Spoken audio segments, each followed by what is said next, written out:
Good morning students अभी हम लोग हिंदी व्याकरण में समास के बारे में जानकारी हासिल कर रहे हैं। मैंने आपको पिछले वीडियो में बताया कि समास क्या है। समास दो पदों के मिलने से एक नए शब्द का निर्माण करता है, उसे हम समास कहते हैं। मैंने आप लोगों को समस्त पद के बारे में और समास विग्रह के बारे में भी मैंने जानकारी आप लोगों को दे दी थी। आज मैं आप लोगों को बताऊंगी कि समास के भेदों से। तो समास के मुख्यतः कितने भेद हैं? 6 भेद, ठीक है। और वो 6 भेद कौन कौन से हैं?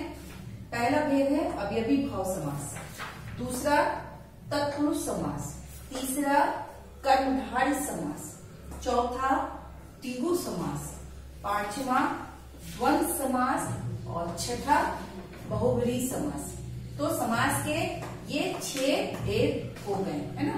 तो इन 6 भेदों में से आज हम लोग सिर्फ 3 भेदों की जानकारी हासिल करेंगे कि अवयवी भाव समास क्या है, तत्पुरुष समास क्या है और कर्मधारय समास क्या है। इनके बारे में हम लोग जानकारी हासिल करेंगे। तो सबसे पहला हम लोग जो पढ़ेंगे वो है अवयवी भाव समास। अवयवी भाव समास किसे कहते हैं? अवयवी भाव समास में जो पूर्व पद होता है, पूर्व पद का मतलब पहला पद क्या होता है?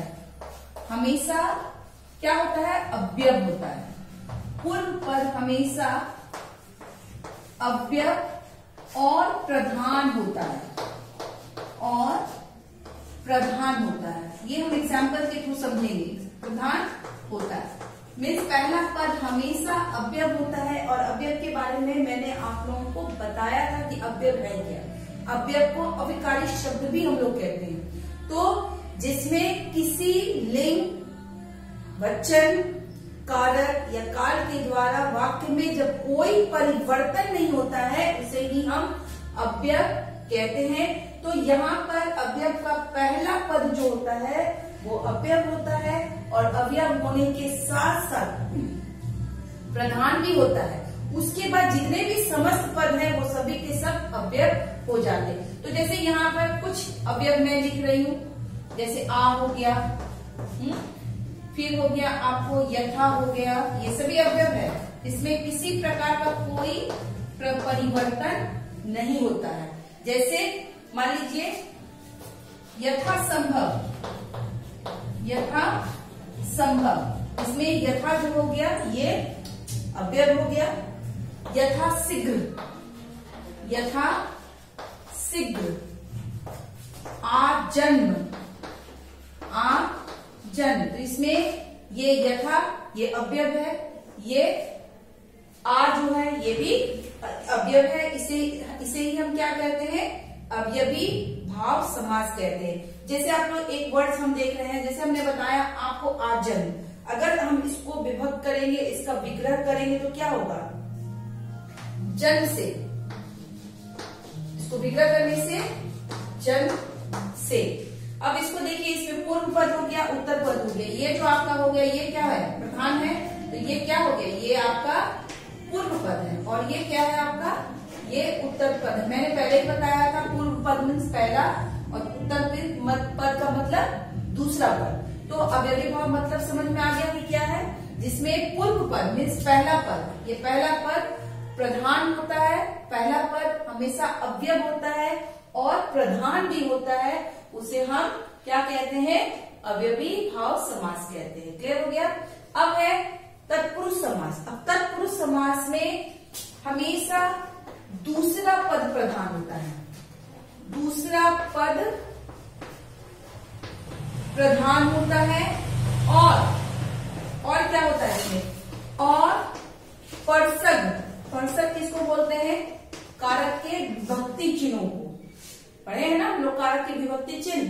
तो जितने भी दूसरा पद इसमें प्रधान होता है और पर्षद का लोप हो जाता है। लोप का मतलब गायब हो जाता है, लोप हो जाता है, उसे हम क्या कहते हैं? तत्पुरुष समास कहते हैं। अब एग्जाम्पल हम लोग 1-2 एग्जाम्पल इसमें से देख लेते हैं कि तत्पुरुष समास का क्या है। यहाँ पर एक एग्जाम्पल है, राजा का कुमार। ये मैंने विग्रह किया और इसके समस्त पद में लाएंगे तो क्या होगा, राज कुमार।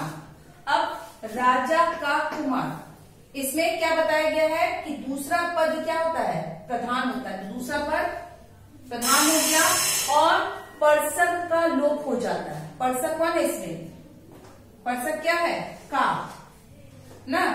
कर्ता ने कर्म को करण से संप्रदान के लिए अपादान से संबंध का के की में इस कुमार का संबंध राजा से बनाया गया है। इसलिए जब इसको हम समस्त पद में लाएंगे तो विभक्ति चिन्हों का क्या हो जाएगा, इसमें से लोप हो जाएगा। तो उसे हम क्या कहेंगे, तत्पुरुष समास कहेंगे। अब जैसे एक और देखते हैं हम लोग, पवन का पुत्र। ठीक है, इस समास को विग्रह किए और इसको समस्त पद में लाएंगे तो क्या बन जाएगा, पवन पुत्र। इसमें दूसरा पद क्या होता है, प्रधान होता है और दूसरे पद के बाद आया हुआ पर्षद का क्या हो जाएगा, लोप हो जाएगा। उसे ही हम तत्पुरुष समास कहते हैं। नंबर 3 में है कर्मधारय समास। अब कर्मधारय समास किसे कहते हैं, इसमें क्या है, पहला खंड मीन्स पहला पद विशेषण होता है। पहला पद क्या होगा, विशेषण होगा और दूसरा पद क्या होगा, विशेष से होगा। पहला पद विशेषण है और दूसरा पद क्या होता है, विशेष से होता है।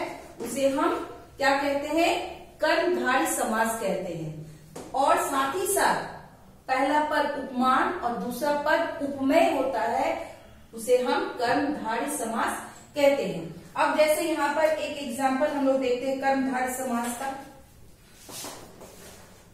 नीला है जो कंठ। अब ये तो समास विग्रह है, अगर इसे हम समस्त पद में लाएंगे तो क्या हो जाएगा, नीलकंठ। मैंने क्या बताया, पहला पद विशेषण होता है। पहला पद क्या है, ये विशेषण है और ये कंठ जो है वो क्या है, विशेष से है। तो यहाँ पर कंठ की विशेषता बताई जा रही है कि उसका कंठ कैसा है, नीला है। ठीक है, तो इसे ही हम कर्मधारय समास कहते हैं। दूसरा मैंने बताया था उपमान और उपमेय। उपमान और उपमेय। उपमेय, अब इसमें क्या है, तुलना की जाती है। ठीक है, जैसे एग्जांपल एक दे रहे हैं, चंद्रमुखी। अब इसको समस्त पद में तोड़ेंगे तो क्या होगा, चांद के समान मुख वाली। चांद के समान मुख वाली। अब यहाँ पर मुख की तुलना किससे की गई है, चांद से की गई है। मीन्स इसका चेहरा जो है वो चांद के समान है, मीन्स तुलना की गई है। कमल नैनी, कमल के समान नयन वाली। मृग नैनी, मृग इसके समान, हिरण के समान नैनों वाली। तो यहाँ पर जहाँ पर पहला पद विशेषण और दूसरा पद विशेष या उपमान या उपमेय हो, उसे हम कर्मधारय समास कहते हैं। तो आज हम लोग सिर्फ 3 के बारे में जानकारी हासिल करेंगे। पहला था कि जिसमें पूर्व पद अव्यय हो और प्रधान हो, उसे हम अव्ययी भाव समास कहते हैं। नंबर 2 में जिसका दूसरा पद प्रधान होता है और पर्षद में कारक के विभक्ति चिन्हों का लोप हो जाता है, उसे हम तत्पुरुष समास कहते हैं। और नंबर 3 में पहला पद विशेषण होता है और दूसरा पद क्या होता है, विशेष होता है। साथ ही साथ उपमान और उपमेय होता है, उसे हम क्या कहेंगे, कर्मधारय समास। क्लियर हो गया। उपमान और उपमेय में तुलना कर रहा है, जैसे चांद के समान मुख वाली, उसको हम क्या बोलेंगे, चंद्रमुखी, है ना। तो क्लियर हो गया। अब 3 जो भेद बाकी रह गए हैं वो हम लोग फिर बाद में नेक्स्ट क्लास में पढ़ेंगे। Thank you.